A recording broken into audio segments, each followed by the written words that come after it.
Graça e paz, Deus abençoe a todos, nossa participação nesse estudo.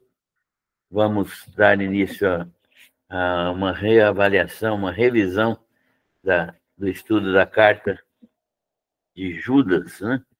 O texto está no final do Novo Testamento, antes do livro de Apocalipse. Nós vamos fazer a leitura do texto para a nossa meditação.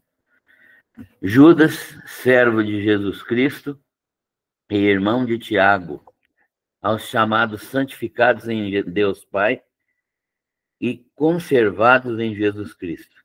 Misericórdia, paz e amor vos sejam multiplicados. Amados, procurando escrever-vos com toda a diligência acerca da salvação comum, tive por necessidade escrever-vos e exortar-vos a batalhar pela fé que uma vez foi entregue aos santos. Porque se introduziram furtivamente alguns, os quais já antes estavam escritos para este mesmo juízo, homens ímpios que convertem em dissolução a graça de Deus e negam a Deus, único dominador e Senhor nosso, Jesus Cristo. Mas quero lembrar-vos, como quem já uma vez soube isto, que havendo o Senhor salvo um povo, tirando-o da terra do Egito, destruiu depois os que não creram. E aos anjos que não guardaram seu principado, mas deixaram a sua própria habitação, reservou na escuridão e em prisões eternas, até ao juízo daquele grande dia. Assim como Sodoma e Gomorra e as cidades circunvizinhas, que, havendo se entregue à fornicação, como aqueles, e ido após outra carne, foram postas, por exemplo, sofrendo a pena do fogo eterno. E contudo também, estes, semelhantemente adormecidos, contaminam a sua carne e rejeitam a dominação e difamam as dignidades. Mas o arcanjo Miguel, quando contendia com o diabo e disputava a respeito do corpo de Moisés, não ousou pronunciar juízo de maldição contra ele, mas disse: o Senhor te repreenda. Estes, porém, dizem mal do que não sabem, e naquilo que naturalmente conhecem, como animais irracionais, se corrompem. Ai deles, porque entraram pelo caminho de Caim e foram levados pelo engano do prêmio de Balaão e pereceram na contradição de Coré. Estes são manchas em nossas festas de amor, banqueteando-se convosco e apacentando a si mesmos, sem temor. São nuvens sem água, levadas pelos ventos de uma para outra parte. São como árvores murchas, infrutíferas, duas vezes desarraigadas. Ondas impetuosas do mar que espumam as suas mesmas abominações, estrelas errantes para os quais está eternamente reservada a negrura das trevas. Destes profetizou também Enoque, o sétimo depois de Adão, dizendo que é vindo o Senhor com milhares de seus santos, para fazer juízo contra todos e condenar dentre eles todos os ímpios por todas as suas obras de impiedade que impiamente cometeram e por todas as duras palavras que ímpios pecadores disseram contra ele.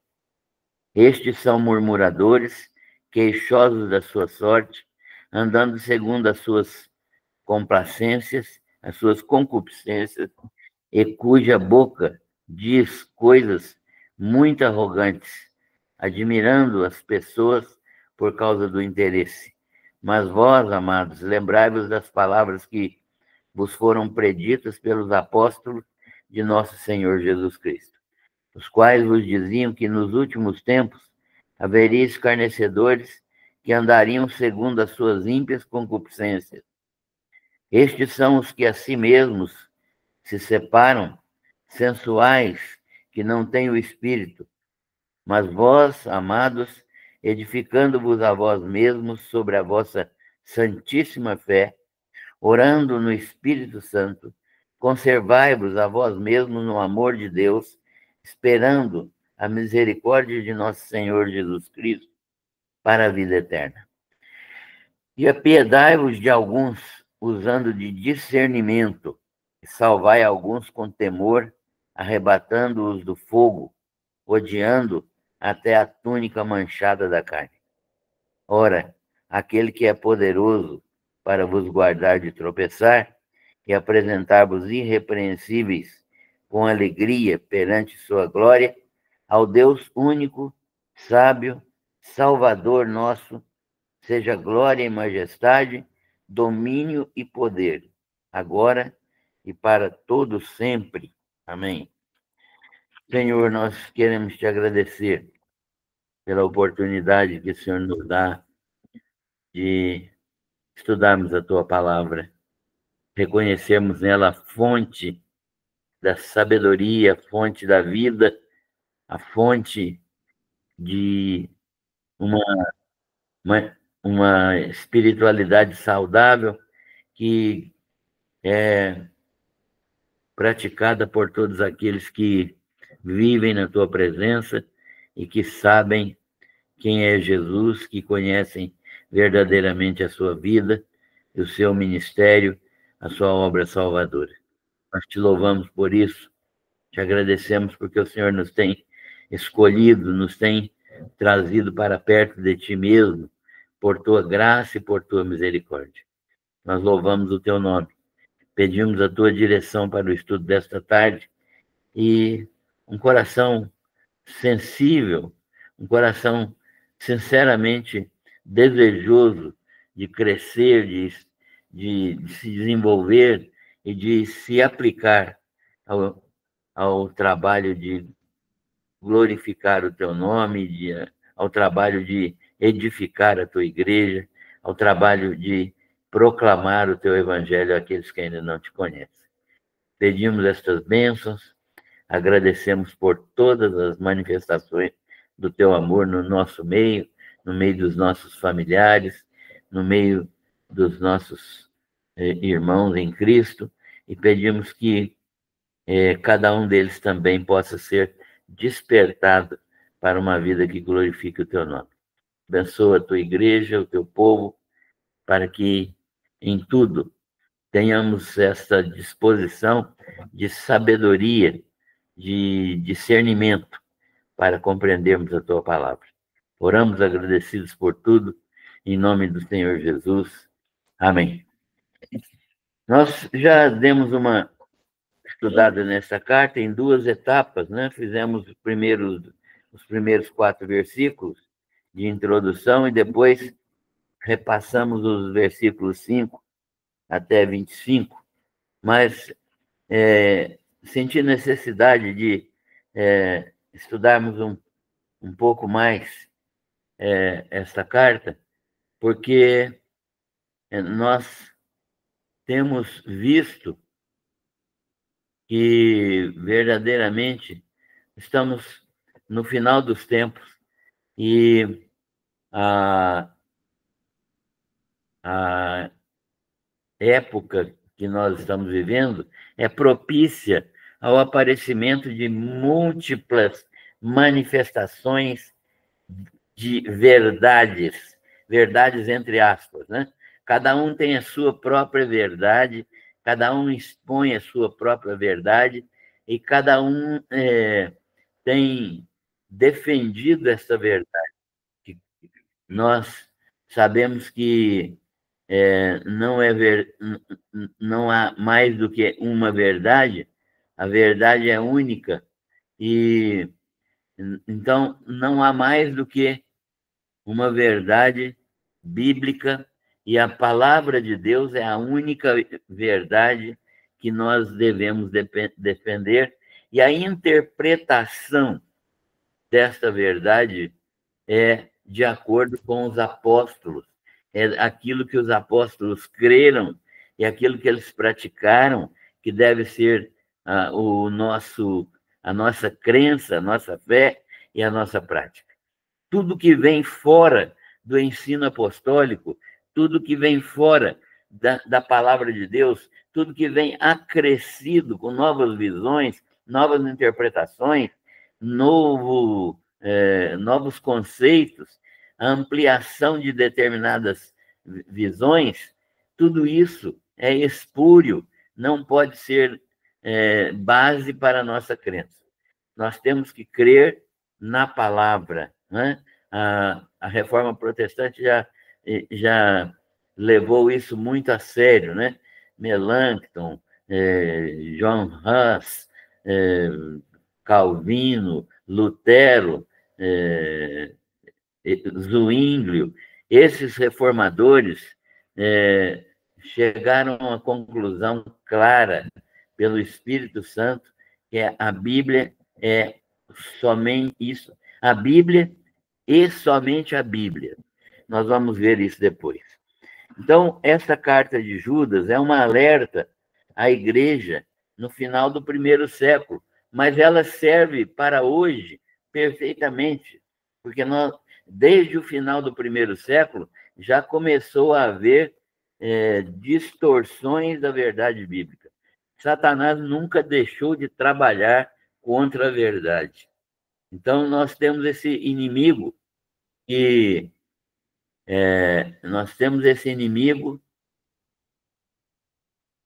é o nosso grande, o arqui-inimigo de Deus, né?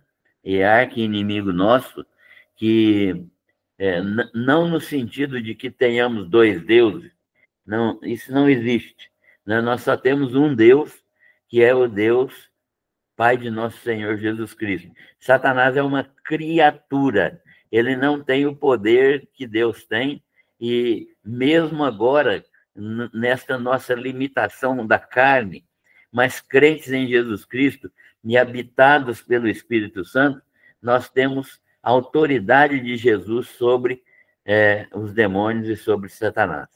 Então, nós, na dependência de Cristo e na submissão à autoridade de Cristo, nós temos, sim, autoridade. Mas o inimigo de Deus está trabalhando, e ele está trabalhando desde quando o mundo foi criado. E hoje, então, nós temos essa carta alertando a igreja do final do primeiro século e alertando-nos também, alertando durante toda a história, sobre a infiltração dos falsos mestres que trabalham para Satanás, né? Os falsos mestres, eles pervertem a palavra de Deus e tem uma infiltração má, perversa, no meio da igreja. E o tema central desta carta é, portanto, essa luta, essa convocação à luta. Judas, que nós falamos já quem é Judas, né? Mas vamos repetir agora. Esse Judas aqui não é, claro, o Iscariotes, né? O Iscariotes foi traidor de Jesus, nem o outro Judas, que era discípulo de Jesus, apóstolo, né? Um dos 12. Mas é um outro Judas que era irmão de Jesus. Maria teve, sim, mais filhos. A Bíblia é clara em orientar-nos em relação a isso, demonstrando que Maria e José tiveram filhos. Jesus é filho de Maria, engravidada pelo poder do Espírito Santo. Mas os outros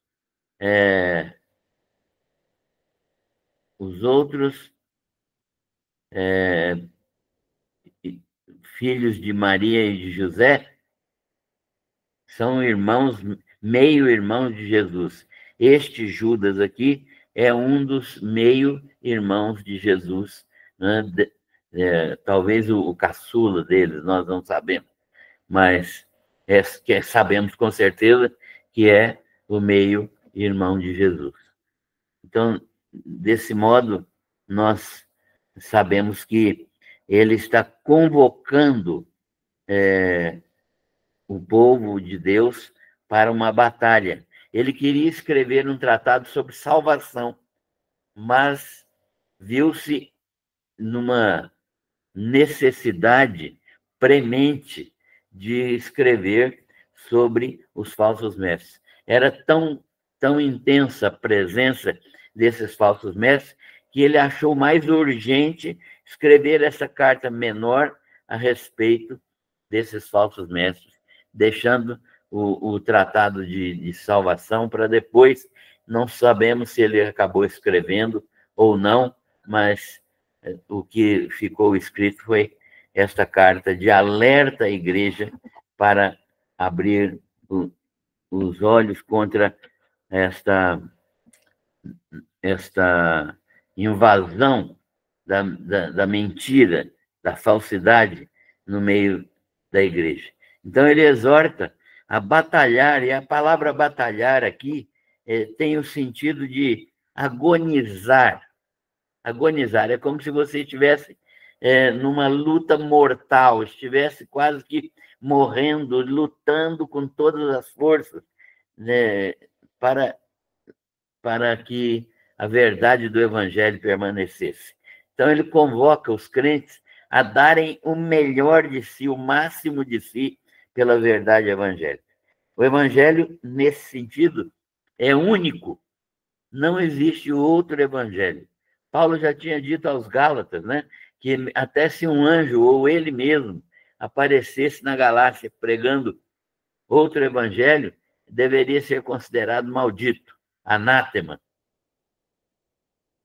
Isso é o que que Judas está falando aqui também, né? Que o evangelho é único, é definitivo. Não, definitivo é o quê?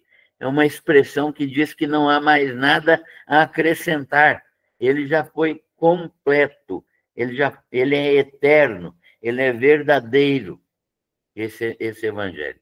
Nós cremos num evangelho que não muda, ele é eterno, ele está no coração de Deus, e como Deus é imutável, o seu evangelho também é imutável. E ele é um evangelho verdadeiro, né? Um evangelho que fala da graça de Deus, né? E os crentes, então, são chamados à batalha espiritual, né? O que é que os crentes são? Primeiro, eles são convocados para o exército de Deus. Os crentes têm uma convocação para o exército de Deus. Você e eu somos soldados do exército de Deus. Somos chamados porque Deus nos chamou. Ninguém vem a Deus se não for chamado. Ninguém procura Deus por livre e espontânea vontade. O Nécio diz no seu coração, não há Deus, né?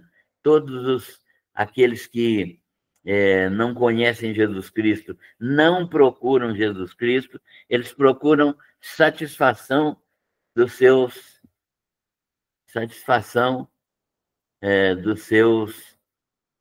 anseios religiosos, mas não se submeteram à vontade de Deus. Então, nós somos chamados porque Deus nos chamou. Ele nos vocacionou por meio do Evangelho. A fé vem pelo ouvir a palavra de Deus. É por meio do Evangelho que nós somos chamados a Deus. E somos amados. Somos chamados e somos amados. Amados com amor eterno. Porque Deus amou o mundo de tal maneira que deu seu Filho unigênito, né? Para quê? Para que todo aquele que nele crê não pereça, mas tenha vida eterna. Deus nos amou, e ele amou antes de nos chamar. Então, ele nos chamou porque ele nos amou. E esse amor é um amor eterno. E nós somos também guardados em Cristo Jesus. O que significa isso? Que nós temos segurança absoluta. Quem guarda a minha vida, quem sustenta a minha vida, quem me segura na sua mão é Jesus. Ninguém pode me separar de Jesus, né? Então, Paulo fala isso aos Romanos, porque nem a morte, nem a vida, nem anjos, nem principados, nem potestades, nem coisas do presente, nem do porvir, nem altura, nem profundidade, nem qualquer outra criatura pode nos separar do amor de Deus que está em Cristo Jesus. Então, isso é extremamente maravilhoso e nós somos guardados com segurança absoluta, porque ninguém pode nos arrancar da mão de Jesus, né? Ele ensina isso também no capítulo 10 do Evangelho de João, falando que nós não, que o Pai nos, nos entregou ao Filho e ninguém pode arrancar a nós nem da mão do Pai, nem da mão do Filho. Porque, então, os crentes são chamados a essa batalha espiritual e eles são chamados, amados e são guardados. Mas os crentes também têm recebido de Deus a paz, a misericórdia e o amor. O que é que os crentes recebem de Deus que pode lhes dar segurança, que pode lhes dar essa graça da segurança, essa certeza absoluta de segurança? Eles recebem misericórdia. Misericórdia é o ato pelo qual Deus jamais me dá aquilo que eu mereço. O que nós merecemos? Merecíamos a morte por causa de estarmos nos nossos pecados. Paulo ensina isso aos Efésios, dizendo que eles estavam mortos nos seus delitos e pecados antes de conhecer Jesus. Então, nós também merecíamos a morte. E nós recebemos essa misericórdia, ou seja, Deus não nos dá o que nós merecemos, mas Deus nos dá a graça. A graça é Deus dá o que nós não merecemos. O que nós não merecemos? A vida eterna. E Deus nos deu essa graça maravilhosa para nós vivermos na presença dele. E com isso ele fez o quê? Fez a paz. A paz. Nós éramos inimigos de Deus e agora nós fomos reconciliados, pacificados. A nossa relação com Deus foi pacificada. Nós agora temos uma vida em paz com Deus. Somos pacificados. Éramos inimigos, agora somos filhos de Deus. Fomos tornados filhos em Cristo Jesus. Portanto, nós entendemos que verdadeiramente Deus nos trouxe paz quando éramos inimigos e reconciliados, pacificados, nós somos agora filhos de Deus. E Deus também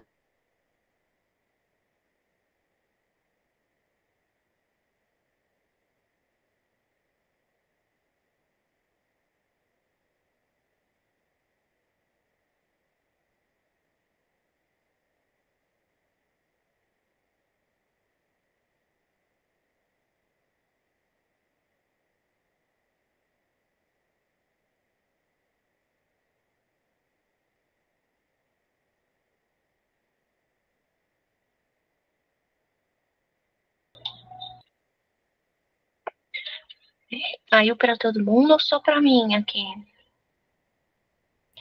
Caiu para todo mundo. Para mim não caiu não, mas eu acho que o Credival caiu. Obrigada. Talvez pode ser a internet dele. Vou ver.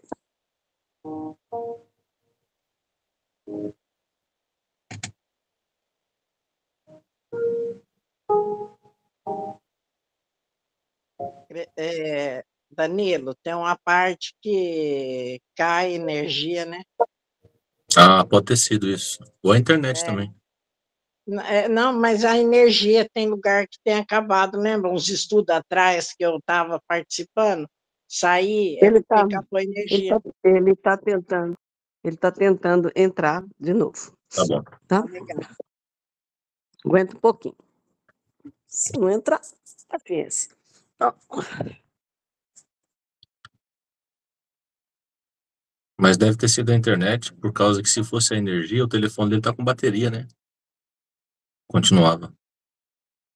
deve ser a internet, porque energia não acabou, não. É.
Que dó, né?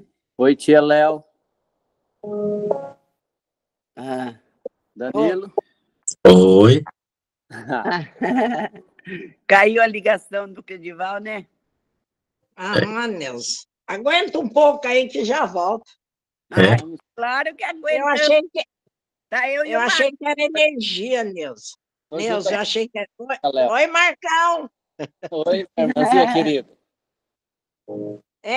Eu achei que era energia, né? Mas aí eles falaram que é a internet.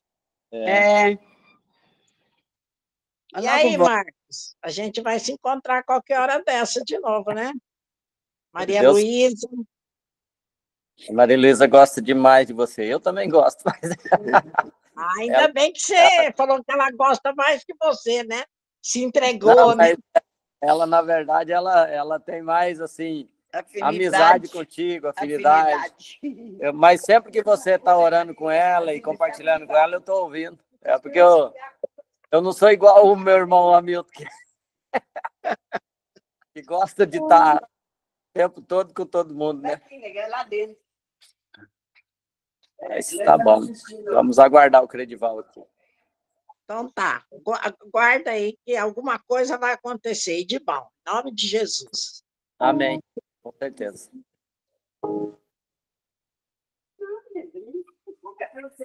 Oh, tia.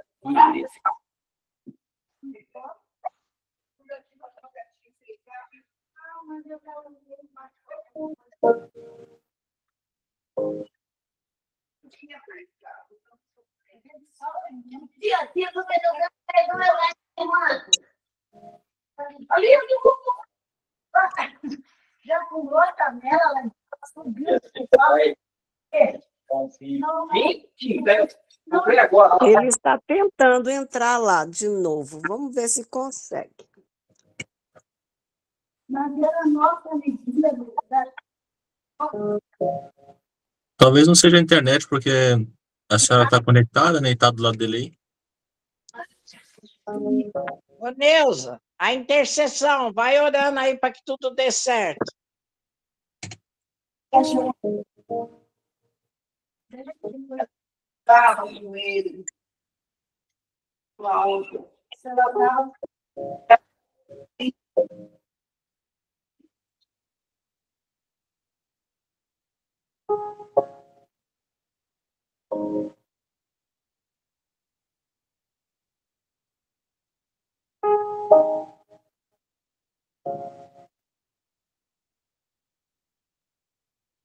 Opa! De volta.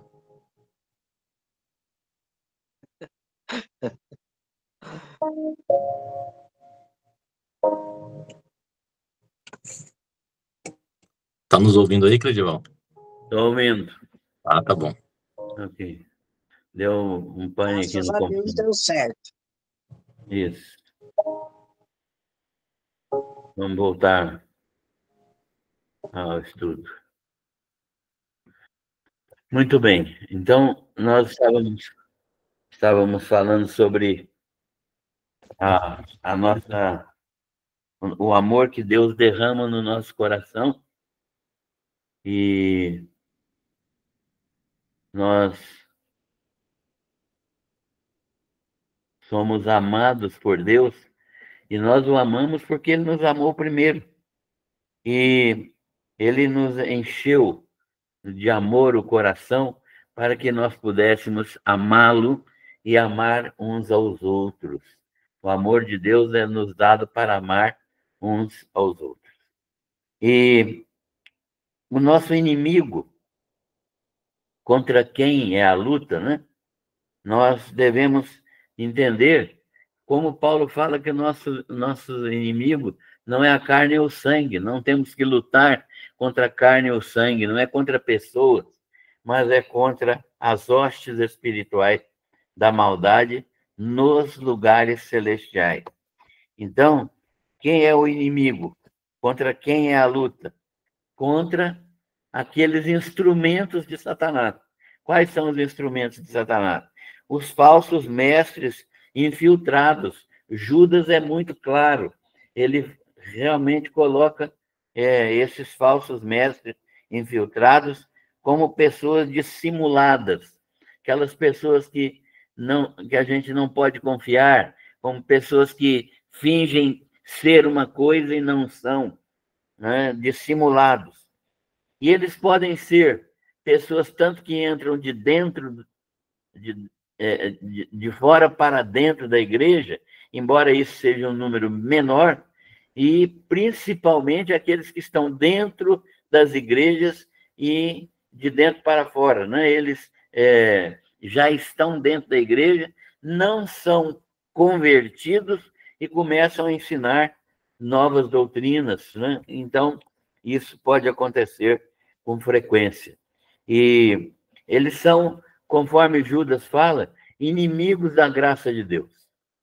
Inimigos da graça de Deus. Transformam em libertinagem a graça de Deus. Ou seja, eles usam a expressão graça de uma maneira que permita que eles façam tudo. Deus é tão gracioso que ele não se incomoda conosco, né? Aquilo que nós fazemos com o corpo não tem importância nenhuma. Nós fomos perdoados, amados, Deus é amor. Então, isso está muito presente no mundo hoje, né? Hoje está muito presente, que a pessoa pode fazer o que quer e continuar crente. A gente vê isso escancarado aí no mundo hoje, as pessoas não levando a sério a transformação moral que a graça impõe. A graça é graça, sim, mas ela impõe transformação moral. E nós somos livres, sim, da lei para não pecarmos, né? Livres da lei no sentido de que não somos obrigados a cumprir a lei para ser salvo. Jesus já cumpriu a lei por nós. Mas nós temos implicações morais, e quando a nossa natureza é transformada na conversão, isso significa que nós vamos agora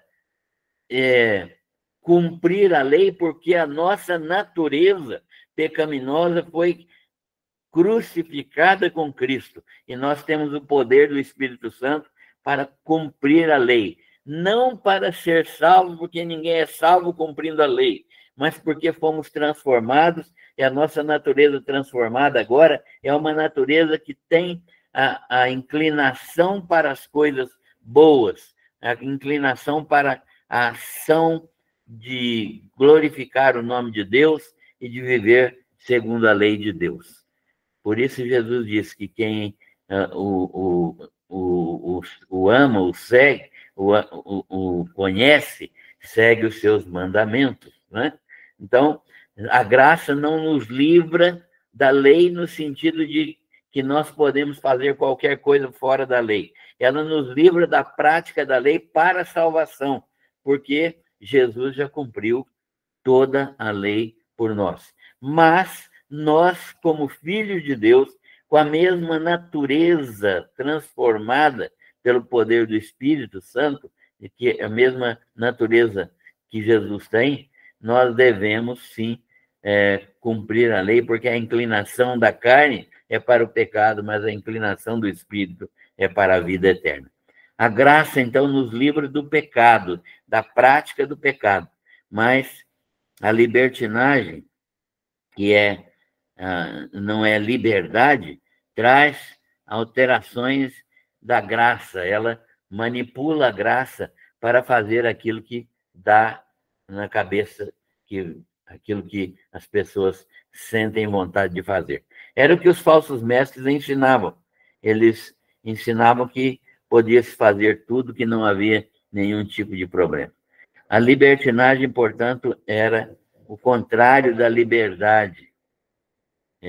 O contrário da liberdade. A igreja, eles negavam a soberania de Cristo. Negavam, né, a soberania de Cristo. Eles não aceitavam a soberania de Cristo e como a doutrina é a mãe da ética, né?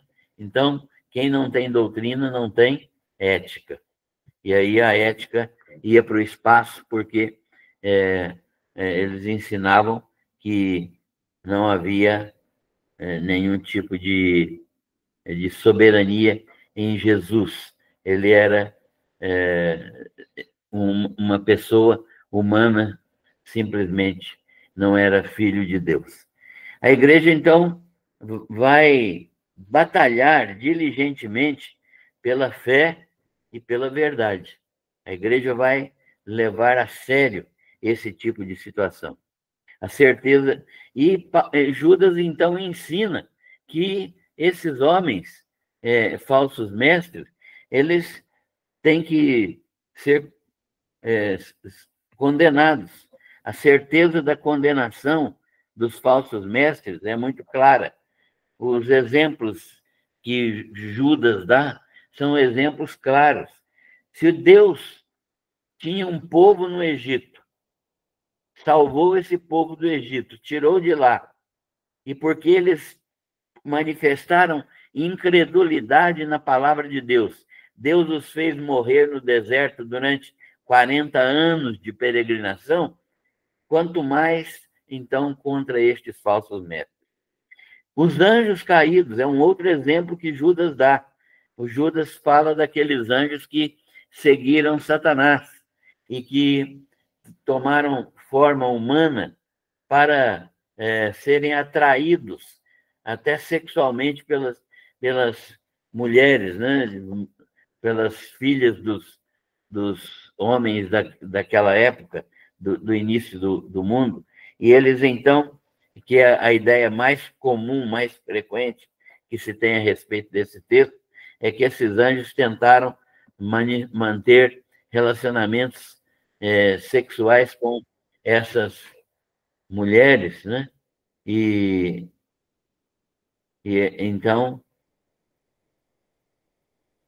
eles caíram e foram reservados em prisões eternas para o julgamento final, quando eles serão julgados, inclusive pela própria igreja.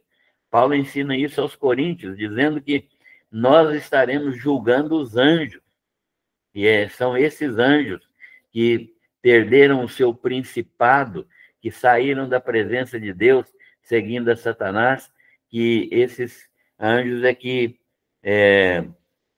serão julgados também por nós, né? Nós estaremos participando do julgamento desses anjos, glorificados com Cristo Jesus, é claro, mas estaremos sendo instrumentos de juízo para aqueles anjos. E em um terceiro exemplo, que Paulo dá, que Judas dá, falando a respeito dessa certeza da condenação dos falsos mestres, é que se Deus também destruiu Sodoma e Gomorra, vai também julgá-los do mesmo modo, né? Do mesmo modo que Sodoma e Gomorra foram julgadas e foram condenadas e derramou-se enxofre e fogo do céu para destruir aquele grupo de pessoas de Sodoma e Gomorra e cidades vizinhas ali que viviam em práticas imorais, especialmente o homossexualismo. Então, Deus vai julgar do mesmo modo os falsos mestres. Então, o julgamento dos falsos mestres é claro, está aqui exemplificado em 3 situações que nós conhecemos bem, né? O povo de Israel no deserto, os anjos caídos, que foram reservados em prisão, e o Sodoma e Gomorra, que foram destruídos também por causa das práticas sexuais ilícitas. As coisas que nós vemos aqui são a incredulidade do povo de Israel, a rebelião dos anjos contra Deus e a prostituição e o homossexualismo de Sodoma e Gomorra. Então, esses falsos mestres têm cometido esses 3 tipos de pecado também. E nós temos aqui na carta de Judas a possibilidade de aprendermos como desmascarar esse inimigo. Dos versículos 8 até o 16, nós encontramos aqui como que nós podemos identificar esses inimigos de Deus. Primeiro, a desobediência à autoridade. Eles são brutos no sentido intelectual, né? No sentido mental. São grosseiros, são sem razão, eles se acham, né? Eles têm algum conhecimento e se entendem que são melhores do que os outros. Eles invertem os valores. Nós temos visto isso acontecer, inclusive nas nossas igrejas batistas. Pastores, líderes que se insurgem contra a ordem natural das coisas e começam a ensinar coisas diferentes, né, no nosso meio. Em outras denominações também nós temos visto isso. Eles invertem valores e começam a ensinar aquilo que não pode agradar a Deus. Começam a pregar aquilo que agrada o coração dos ouvintes e não o evangelho verdadeiro que confronta pecado, que trabalha na vida das pessoas para que elas sejam transformadas pelo poder de Deus. Invertem valores, né? Então, facilitam as coisas para aqueles que amam o pecado, de modo que as pessoas não sofrem transformação nas suas vidas. E eles são condenados também, como Caim, que foi condenado por causa da sua religião, a religião do seu jeito, né? Caim foi condenado por inveja do seu irmão e porque ele queria uma religião do seu jeito, a religião de Caim. Ele não estava querendo obedecer o princípio do sacrifício, ele estava querendo fazer aquilo do seu modo, né? Então, as pessoas acham que podem fazer uma religião do seu modo, né? Então, os homens querem ser religiosos, mas eles não querem se submeter à vontade de Deus, né? Então, a religiosidade é o pior inimigo da espiritualidade, porque a religiosidade é encher o coração com uma certeza que é falsa de que eu posso agradar a Deus do meu modo. Não pode. Ninguém pode agradar a Deus. Deus só pode ser agradado por meio daquilo que ele determina. Quem estabelece o que é culto, como que é o culto, para que é o culto, é Deus. Ele que vai ser agradado pelo nosso culto, mas é do jeito que ele determina. Não tem culto que nós fazemos do nosso jeito que vai agradar a Deus. Deus não se agrada daquilo que ele não determina, né? Então, a condução do culto é do Espírito Santo e não nossa. Então, quando uma pessoa tem uma religiosidade, ela quer fazer do seu modo, e isso não pode agradar a Deus. Eles são... Balaão é outro exemplo. Balaão era um profeta que vendia a sua mensagem. Ele foi chamado pelo rei Balaque. Balaque era rei dos Moabitas. E os israelitas precisavam passar pelo território de Moabe. E Balaque, rei dos Moabitas, não quis deixar, e ele queria que Balaão, que era um profeta, amaldiçoasse Israel. E queria pagar, inclusive, para que Balaão amaldiçoasse Israel. E ele vendeu a sua mensagem, vendeu a sua consciência. Então, os falsos mestres também se vendem por quem dá mais, né? Eles são verdadeiros, não são verdadeiros. Eles vendem a mensagem, vendem a consciência, eles pregam de acordo com o gosto da freguesia, né? De acordo com o gosto da freguesia. E a rebelião de Coré. Coré, ou Corá, e mais 250 homens, se rebelaram contra Moisés e Arão, e falaram que queriam ser como eles. Por que é só Moisés que é líder? Nós também queremos a liderança, nós somos iguais a Moisés. Mas Moisés tinha sido escolhido, chamado por Deus para liderar. Então, quando eles questionaram a autoridade de Moisés, eles estavam questionando um mandado de Deus. E o que foi feito? Deus destruiu esses homens. A terra se abriu e engoliu esses homens, né? E eles foram mortos, porque se rebelaram contra a autoridade de Deus. Então, o texto nos fala muito claro sobre isso.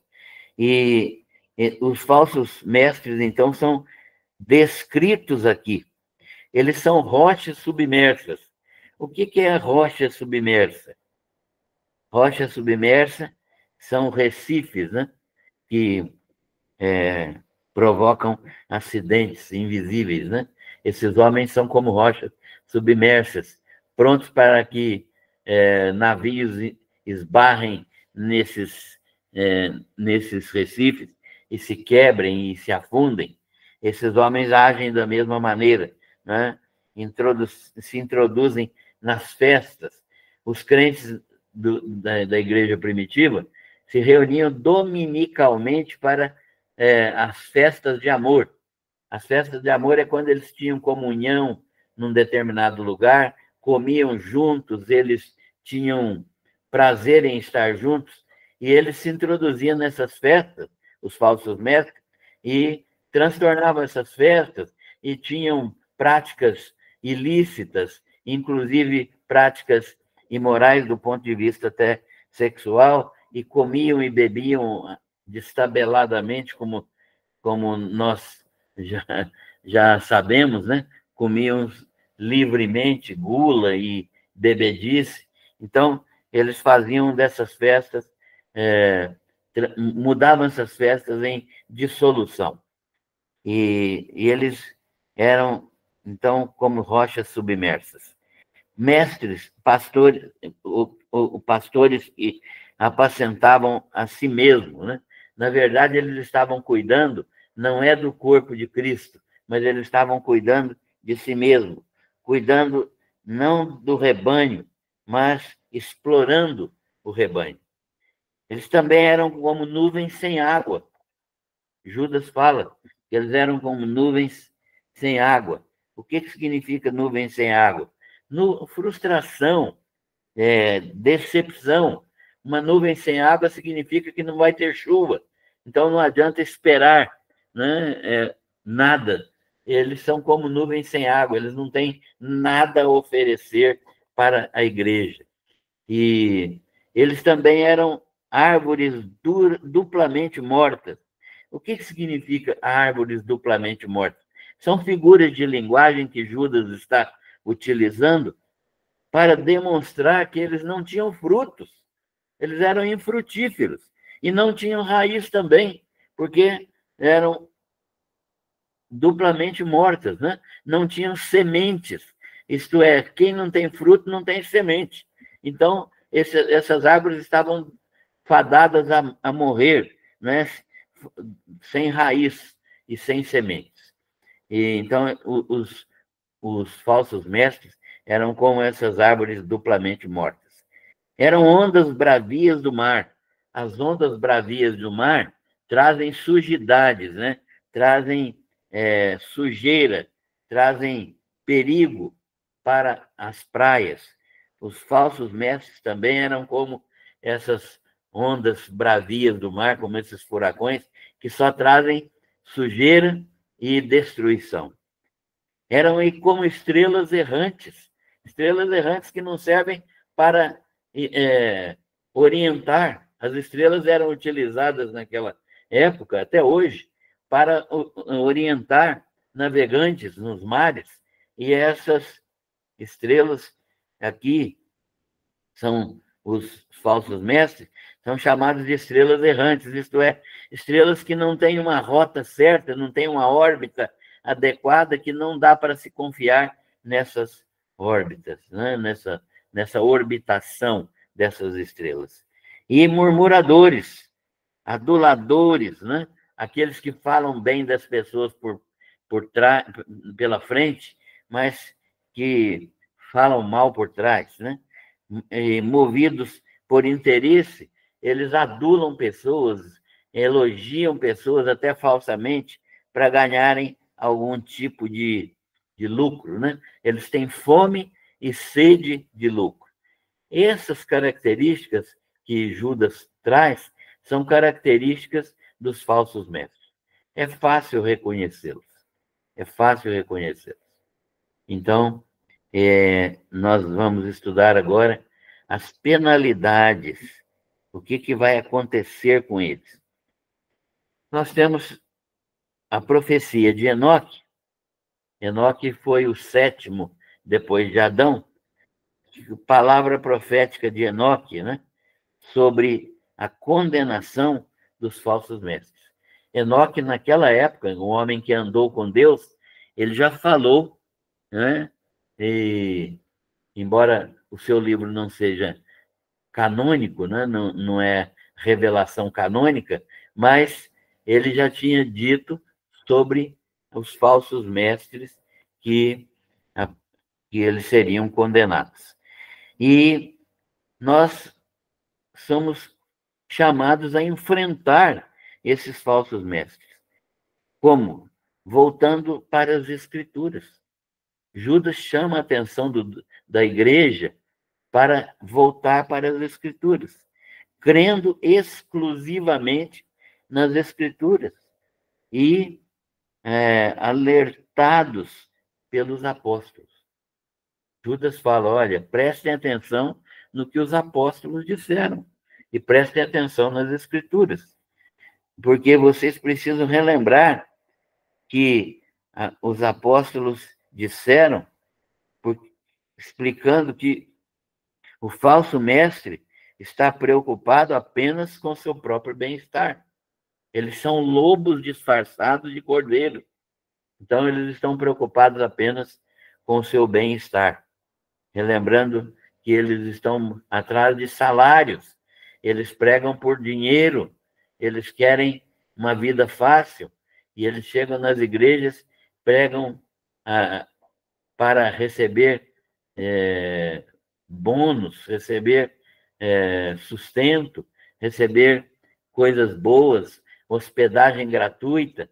Então, não deem atenção a esses homens. Os crentes são uma fonte de lucro para esses homens. Então, abram os olhos de vocês. E contraponham o ensino deles. Vocês são chamados a contrapor o ensino dos falsos profetas, edificando sua fé santíssima. Ou seja, trabalhem continuamente para crescer na fé. Não fiquem estagnados na vida cristã. Procurem se desenvolver diariamente na vida cristã, orando, lendo a Bíblia, tendo comunhão com os irmãos, frequentando os cultos, participando da igreja, comprometendo-se com as obras da igreja, que é isso que é necessário para a edificação na fé santíssima, estudando a palavra de Deus, guardando-vos no amor de Deus, ou seja, amem-se uns aos outros, amem a Deus e amem-se uns aos outros, e atuando com diligência na evangelização e guardando a palavra para proclamar, né? Guardando a palavra que implica necessariamente em proclamar. É necessário proclamar a palavra. E Judas ainda diz algumas coisas interessantes. Compadeçam-se daqueles que estão em dúvida. Se você pega um crente, irmão nosso, que está em dúvida, que está sem saber exatamente a doutrina, ensine esse crente, conduza-o a alguém que possa ensiná-lo, leve-o para a igreja, ore por ele, leve para a escola dominical, porque ele vai aprender, né? Judas está falando que nós devemos compadecer-nos dos que estão em dúvida, salvando aqueles que estão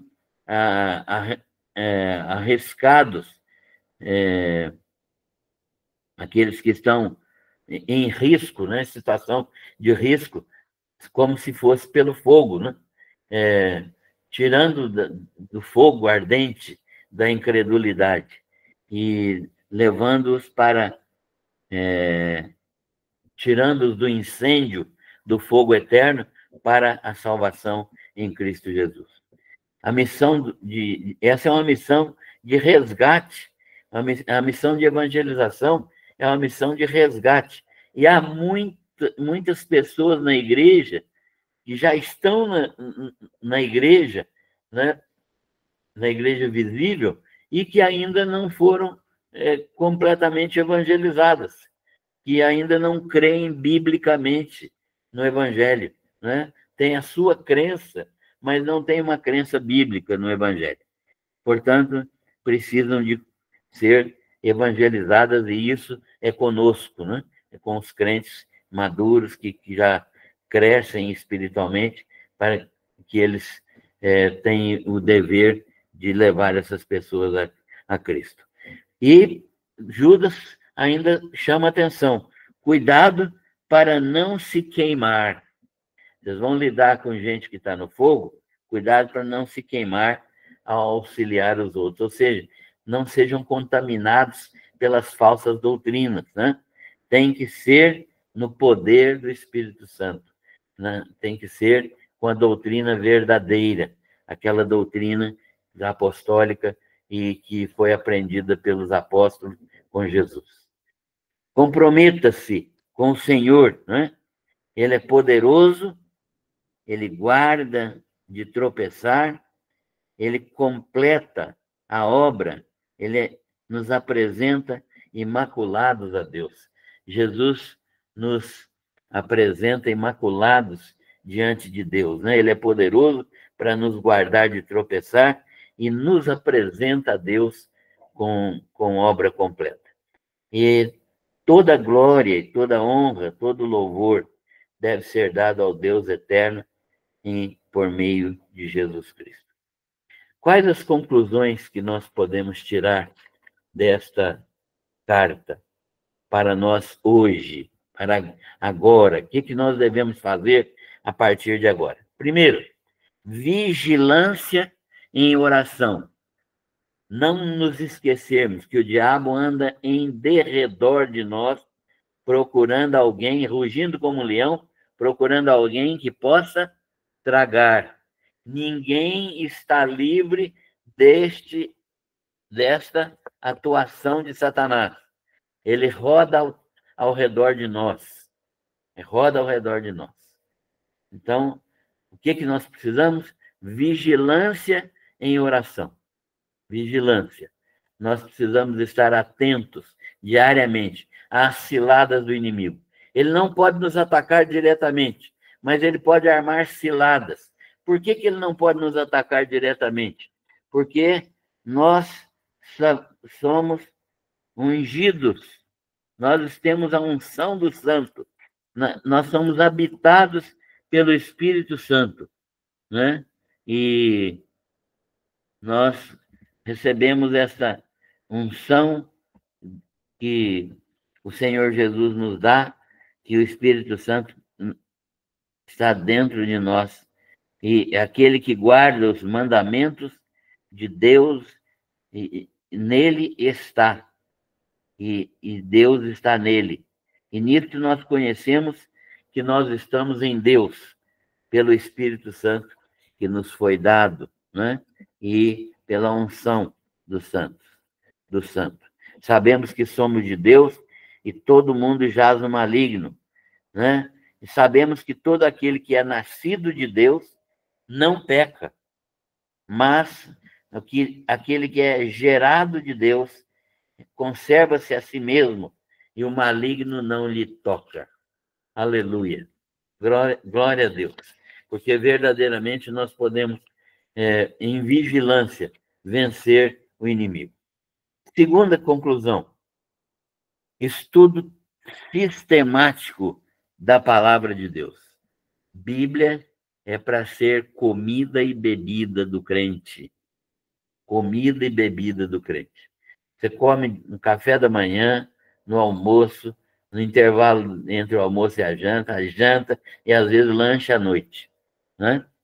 Então, nós precisamos de Bíblia do mesmo modo. Palavra de Deus, impregnar a mente. A mente precisa estar cheia da palavra de Deus. E nós precisamos estudar sistematicamente. Não é só ler, é estudar, entender, conhecer os mecanismos de ação da palavra de Deus na nossa vida. Isso é necessário para vencermos Satanás. Terceiro, que nós precisamos permanecer na comunhão de uma igreja saudável.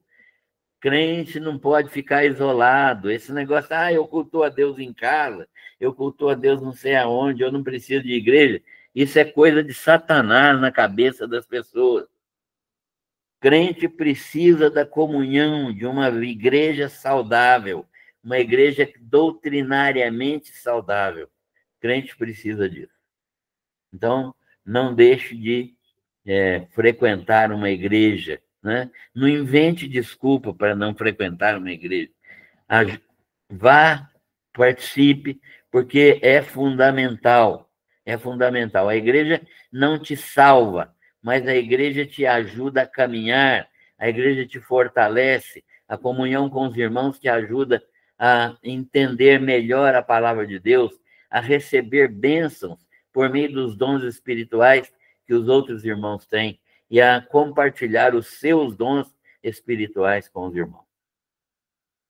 Quarto, engajamento com compromisso no corpo de Cristo. Você precisa fazer alguma coisa. Você foi salvo para atuar no corpo de Cristo. Você tem dom espiritual que precisa ser aplicado no corpo de Cristo, né? Paulo ensina isso aos Romanos, no capítulo 12. Leia o capítulo 12 de Romanos, logo no início do capítulo, versículo 5 em diante. Mas leia o 1, 2, 3, 4, até o 8, 9, 10, que você vai ver os dons espirituais que são necessários para você participar da vida da igreja. Engajamento com compromisso no corpo de Cristo. Compromisso é aquilo que me impede de faltar por qualquer coisa, de não ir porque não estou se sentindo bem, de não querer encontrar o irmão fulano, a irmã Beltrana, né? E tudo isso. Quinto, desenvolvimento do dom espiritual. O dom espiritual me é dado, mas ele vai atrofiando se eu não uso, e ele vai desenvolvendo se eu uso. Eu preciso aprender, então, a usar esse dom espiritual e crescer com esse dom espiritual. O dom espiritual precisa ser desenvolvido. Desenvolver o dom espiritual. Sexto, combatendo as heresias com a doutrina apostólica. A doutrina fundamental, imutável A doutrina que não varia é a doutrina apostólica. Precisamos desenvolver essa doutrina, aprender essa doutrina e combater os erros doutrinários que se apresentarem. 7. Só a Bíblia. Só a Bíblia. Só a Bíblia. É a Bitola 66. Bitola 66. O que é isso? Tudo que estiver dentro dos 66 livros da Bíblia é bíblico e deve ser estudado. E deve ser estudado totalmente. Não pegar apenas Novo Testamento ou pegar apenas Velho Testamento, como a doutrina da prosperidade faz, né? Pega só o Velho Testamento, e como alguns outros segmentos do evangelicalismo, pega só o Novo Testamento. A Bíblia é toda. Ela é um livro inspirado de Gênesis a Apocalipse. São 66 livros. Não tem mais 14, como introduziram no Concílio de Nicéia, né? Então, em 1535. São 66 livros que compõem a palavra de Deus e que é a bitola que o crente deve seguir. Qualquer outro acréscimo é espúrio, né? Qualquer outro acréscimo é espúrio. Qualquer outra interpretação que não seja a interpretação apostólica é espúrio. Não tem Ellen White, não tem Rutherford, não tem Joseph Smith, não tem ninguém que acrescente nada, né, na palavra de Deus que seja válido. Não é válido porque a doutrina é apostólica. Pronto, ponto final. E, por último, então, tudo para a glória de Deus, o Deus eterno, e do único soberano e Senhor, nosso Senhor Jesus Cristo. Tudo deve ser feito para a glória e honra deste ser maravilhoso, Criador de todas as coisas e nosso Salvador. Que Deus nos ajude a